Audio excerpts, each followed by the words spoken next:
All right, this quick video, we're going to teach you how to make one thing. We're going to make stickers. Not the kind that your 7-year-old puts all over everything in the house.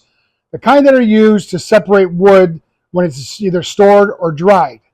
So if you look around our shop, anywhere you see wood, you'll see thin sticks of wood sitting between. That's allow air to dry or air to pass through.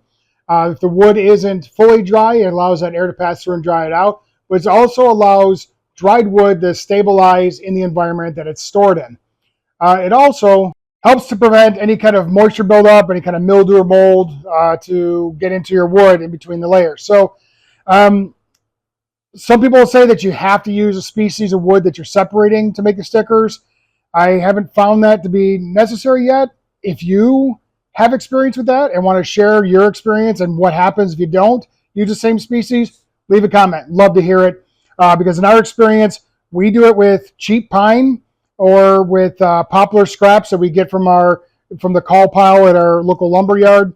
But right now I have a whole stack of scrap pieces of 2x4s, pallet wood, some cutoffs and whatnot that we're going to turn into stickers because we recently got a whole stack of wood over here, 10-foot boards that we need to sticker up, and we are out of stickers because it's that time of year when we've got the kiln full, we've got full stock up on the ceiling, full stock on the floor. We don't have any more room for wood, but we still keep getting more. So we got to get some stickers in between these to keep them nice and stable. So quick and simple, let's just see how you do this. So to make our stickers, we use the bandsaw. Now you can definitely use a table saw, you can use any saw. The one thing you want to aim for is having consistent widths. So when we look at all of our stickers and the stacks up there, all of them are the same thickness. And the thickness we make ours, again, if you've got a different way of doing it, love to hear your ideas. But we make ours a 1/2 inch or 12.7 millimeters thick. And we make them all the same thickness, and we'll make them in different lengths because when we get into the kiln and we get into stacking, you always need a different length of what you got. So we try to make a little bit of variation in our lengths. But we're just going to cut all these boards as is, and we measured this out with our caliber. It is 1/2 inch exact to the outer or the inner tooth right here.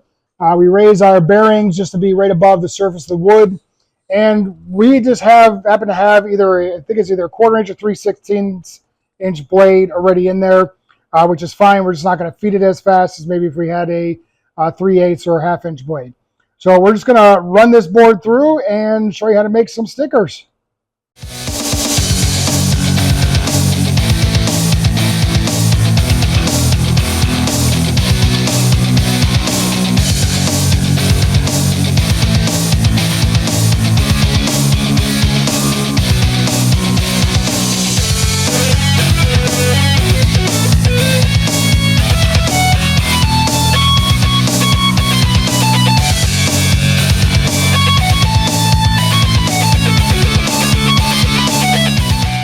And that's it.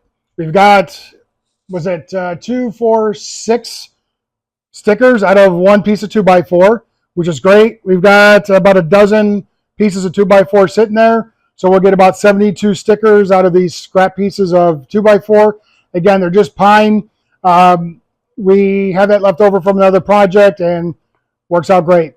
So we probably get ourselves another bucket and a half of stickers, and especially as we work through those pieces of slab that we got left, same thickness, 1/2 inch or 12.7 millimeter, and we'll be stock full again with stickers. So, ladies and gentlemen, separate your wood, keep it nice and fresh and dry. We put the stickers about every 12 to 18 inches, depending on the size of the slab or the board. Yeah, and that's pretty much it. Keep your wood straight, keep your wood fresh, keep it going good. All right, till next time. See you later.